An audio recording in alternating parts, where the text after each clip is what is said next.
Listo. Buenas tardes, señora Caterina. Mucho gusto. Muchas gracias también por su tiempo y por su espacio que nos da. Como le habíamos comentado, yo soy Carlos Guerra, soy economista y mi compañera Magali Reyes es contadora y ambos somos maestristas de la carrera de finanzas en la Universidad de San. Ya hemos terminado los cursos y actualmente simplemente nos encontramos abocados al tema del trabajo de investigación para sustentar la tesis correspondiente.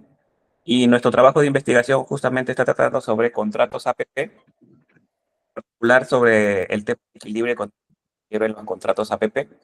Estamos haciendo una evaluación tanto de cómo se evalúa en marco de la normativa peruana el equilibrio económico-financiero en los procesos de promoción, pero también en las modificaciones contractuales en las adendas, ¿no? El marco normativo señala que toda adenda tiene que mantener el equilibrio económico-financiero. Entonces, a manera general, ese es nuestro tema de investigación. Y como parte de nuestro trabajo, estamos haciendo entrevistas con tanto como funcionarios públicos como por sector privado, personas del sector privado, para conocer sus apreciaciones de manera general, cómo ven el tema de contratos APP y en particular cómo ven el tema del cómo se está manejando, ¿no? Entonces, voy a Gali para que se pueda iniciar con las preguntas correspondientes. Muchas gracias nuevamente por su... Perfecto, gracias. ¿Qué tal, Catherine? Bueno, tenemos una serie de preguntas, así que vamos a iniciar por la primera, ¿no? Y la primera que nos gustaría que nos comentaras es un poco que nos comentes brevemente sobre tu experiencia profesional, en particular en aquellas vinculadas con proyectos de APP. Bueno, yo soy abogada de profesión. Tengo una maestría en Finanzas y Derecho Corporativo por ESAD y un MBA por Centro. Y hace 10 años estoy trabajando, bueno, más de 10 años ya estoy trabajando en una concesión relacionada con la infraestructura vial del Perú. En el transcurso del desarrollo de las actividades que yo como gerente legal en la empresa, nosotros hemos visto tanto la modificación de adendas como evaluaciones de equilibrio económico financiero, que es lo que ustedes están ahora viendo. Hemos visto eventos de fuerza mayor, controversias ante OCITRAL y en general el análisis de las obligaciones y derechos que derivan del contrato de concesión. De todas maneras, como les mencioné por correo, más allá de mi experiencia profesional, los comentarios o las opiniones que voy a dar en la entrevista son a título personal para que no puedan vincularse con la empresa en donde estoy trabajando. Perfecto, totalmente claro. Ahora pasamos, en todo caso, a la segunda pregunta y es, ¿cuáles considera que son las cláusulas más importantes en un contrato de APP y por qué? Ya, es que leí sus preguntas y me parece una pregunta muy amplia, pero a ver si la puedo delimitar. Cláusula, o sea, antes de que sea una cláusula, cuando se estructura un contrato de concesión, tiene que tener una asignación de riesgos. Sobre la base de una asignación de riesgos y de esta matriz es que se establecen derechos y obligaciones para el concedente y para el concesionario, porque finalmente los contratos de APP, uno tiene al Estado peruano al frente, pero en los contratos de APP el Estado actúa como si fuera una parte más, también asumiendo con derechos y obligaciones adicionales a los que tiene el Estado como en su categoría de jus puniendi como República del Perú. Entonces, lo primero que diría son la definición de una matriz clara con riesgos claros para ambas partes. La segunda es cláusulas claras respecto a las inversiones que se ejecutan, tanto en CAPEX como en OPEX, tanto como en inversiones de obras, inversiones de operación, mantenimiento. Y ya tenemos inversiones y lo segundo es cómo se pagan estas inversiones. Entonces, estas inversiones se pagan a través de una autofinanciada, de una cofinanciada, cómo participa el Estado, que en todos los casos de estos supuestos hayan reglas claras. Entonces, sería riesgos, cláusulas de inversiones y cláusulas de pagos de las inversiones. Ok. Bueno, y en el siguiente cuestionario, la tercera pregunta es si considera que el marco normativo de APP resulta suficientemente claro y consistente para evaluar y gestionar el equilibrio económico-financiero, ¿no? ¿Cuáles consideras que serían los principales aspectos a mejorar, ¿no?, en este marco normativo? Respecto de la última ley, de la ley que se publicó con su reglamento el 31 de diciembre. Sí. Ya. Me parece que es una ley que incorpora muchos cambios interesantes a nivel operativo. Por ejemplo, en el caso de las ampliaciones de plazo, tiene una regulación específica para los contratos que requieran ampliación de plazo, en donde se requiere, por ejemplo, hacer una comparativa. El Estado debe hacer una comparativa entre si es que conviene al Estado mantener ese contrato de concesión con una ampliación de plazo o si le conviene hacer un nuevo concurso y tener un nuevo concesionario con otras obligaciones. Entonces, yo creo que tiene reglas muy interesantes de manera general. En cuanto a reglas de equilibrio económico financiero, me parece que son las mismas que se mantienen de manera previa.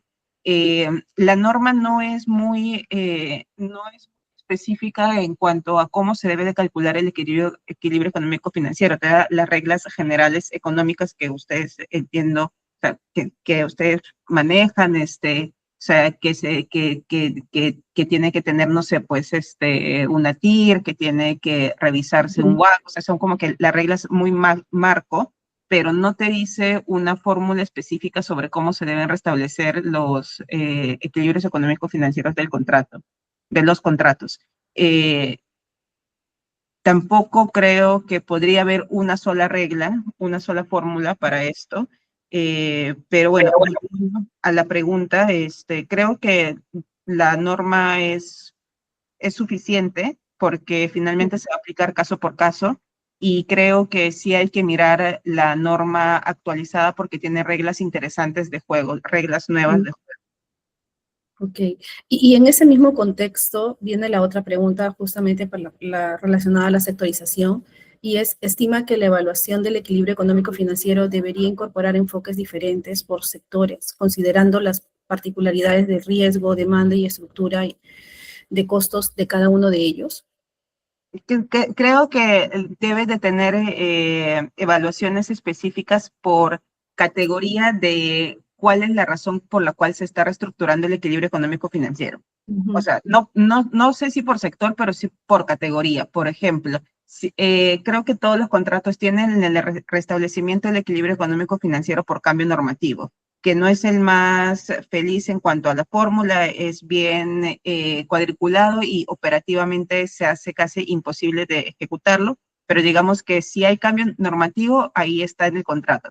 Pero, por ejemplo, podría haber un supuesto para restablecimiento del equilibrio económico frente a un evento de fuerza mayor, restablecimiento de equilibrio económico financiero frente a incumplimiento del concedente o frente al cumplimiento del concesionario. Entonces, creo que podrían haber tipos de supuestos.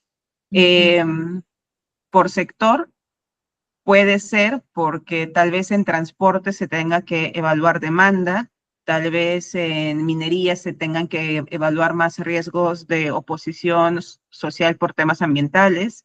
Entonces, podría ser también por sector, pero lo veo más por causa de la razón del desequilibrio que se genera. Ok. Ahora, esta pregunta está un poco relacionada, creo que lo has comentado en el punto 2, pero igual te la pregunto, y esto ya desde la perspectiva de los concesionarios o financistas de los APP, ¿no? ¿Qué tan relevante considera que son las cláusulas de equilibrio económico-financiero incorporadas en el contrato y por qué considera que dichas cláusulas resultan relevantes, ¿no? Para tomar las decisiones al momento de otorgar o no el financiamiento? Es que la cláusula de equilibrio económico financiero es un statement, es algo que se dice y tiene luego una fórmula para casos normativos en los contratos estándar de OCITRAN al menos. Lo que buscan los bancos es predictibilidad de que su pago se realice. Entonces, si el banco te da un préstamo, el banco va a asegurarse que tu contrato permita, en primer lugar, generar esa devolución de la inversión que está haciendo el banco, entonces reglas claras en cuanto a pago de las inversiones. Y también el banco va a ver cómo se trabajan los supuestos de eventos extraordinarios o eventos de fuerza mayor. Entonces, por ejemplo, va a haber alguna cláusula en la cual, ¿qué pasa frente a un evento de conflicto social? ¿Hay alguna forma en la que el contrato de concesión opere rápidamente si, por ejemplo, lo que ha pasado no solamente conflicto social, sino también decisiones del propio Estado, lo que ha pasado en Rutas de Lima, que por decisiones judiciales han terminado con la salida del concesionario en ese caso. Entonces, el banco revisa si es que hay cláusulas que frente a una situación de, por ejemplo, una decisión judicial, permiten contractualmente una salida rápida para que se proteja la inversión en préstamos de los bancos. Entonces, yo creo que ve eso y yo creo que también, por ejemplo, en el caso de las autofinanciadas, ve el IMAC, que es el ingreso anual mínimo garantizado, que frente también a situaciones extraordinarias, excepcionales, busca que haya algún tipo de protección. De protección, ok. Y la siguiente pregunta es, ¿considera que el tratamiento actual del equilibrio económico-financiero en los contratos de EPP brinda a los financistas un nivel adecuado de predictibilidad y certeza para evaluar escenarios de largo plazo? ¿Cómo era la pregunta de nuevo? Si es que... Sí, ok. ¿Considera que el tratamiento actual del equilibrio económico-financiero en los contratos de EPP brinda a los financistas un nivel adecuado de predecibilidad y certeza para evaluar escenarios de largo plazo? Sí, yo creo que sí, pero creo que el banco evalúa otros factores, como te digo, creo que más operativos. Creo que, en mi opinión, las cláusulas del equilibrio económico financiero son como un principio de qué es lo que el contrato debe buscar, pero operativamente el banco va a decir ya, ¿y qué pasa si es que sucede esta situación? ¿Cómo a través del contrato lo vas a solucionar? O si el contrato no tiene solución, entonces lo que van a decir es, esta concesión no es bancable, porque no tengo predictibilidad del retorno de mis préstamos. Porque si es que el contrato no tiene solución, las soluciones son los arbitrajes o los juicios. Entonces, los bancos no quieren entrar en un espacio en donde se tenga que demandar al Estado peruano para poder tener la retribución de sus préstamos. Ok. Carlos, ahí, ¿quieres hacer una Sí, consulta? aproveche su punto de vista como abogada y de la parte. ¿Considera que este tema, tal vez la poca predictibilidad o los vacíos que puedan haber en la regulación de equilibrio económico-financiero, puede evitar que se generen muchas controversias entre el Estado y el concesionario? O sea, ¿es un foco, esta razón que gatilla muchas controversias o son otras razones también? Perú es uno de los países más demandados en el CIADI y muchos de los factores no son por falta de reequilibrio del contrato, sino por incumplimiento del Estado. Sí, una mejor redacción de cláusulas o un mejor acercamiento para darle más predictibilidad a los bancos en las cláusulas del contrato sobre el equilibrio económico-financiero sí pueden ayudar, pero también ayudaría que el Estado mismo sea más, que cumpla con sus obligaciones, que eso es algo que no estamos teniendo hoy en día en el Perú. Ok. Y creo ya, Caterina, una última pregunta ya para poder cerrar este bloque. ¿Considera que existe algún otro punto o tema vinculado al equilibrio económico-financiero que no haya sido materia de esa entrevista y que sea relevante de comentar? Lo social, creo que lo social es importante. Lo social en tanto a conflicto social, en el sentido de que es el Estado el que tiene el control de las fuerzas públicas, el control policial, y es el Estado el que finalmente debe de prevenir eventos de conflicto social. Cuando se estructura un contrato de concesión, se debe de establecer un parámetro de asignación de riesgos. Entonces, el conflicto social es algo que no se puede asignar a ninguna de las dos partes de manera genérica, pero en la práctica es el Estado el que tiene más control sobre eso, tiene más control para prevenirlo y para sancionarlo. Hace unos 3 o 4 años ha sido modificado el Código Penal, permitiendo, incorporando sanciones penales para protestas que se realizaban en infraestructuras de alcance nacional como los activos críticos nacionales y que estas protestas afectaran, por ejemplo, estos bienes.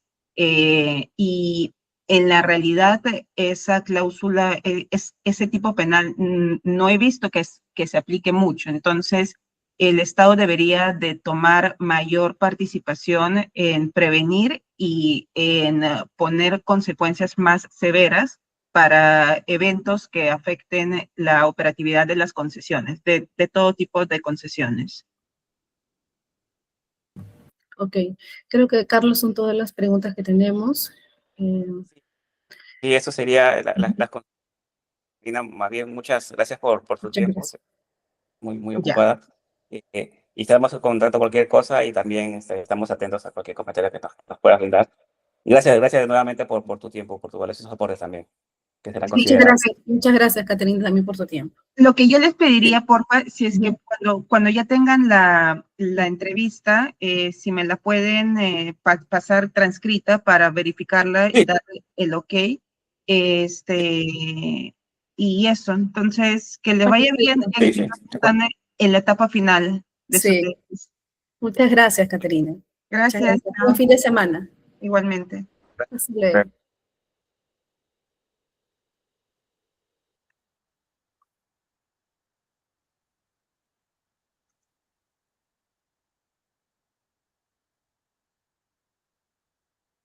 Carlos. Mira, déjame acabar, espérate un toque la grabación. Ah, ya terminé también.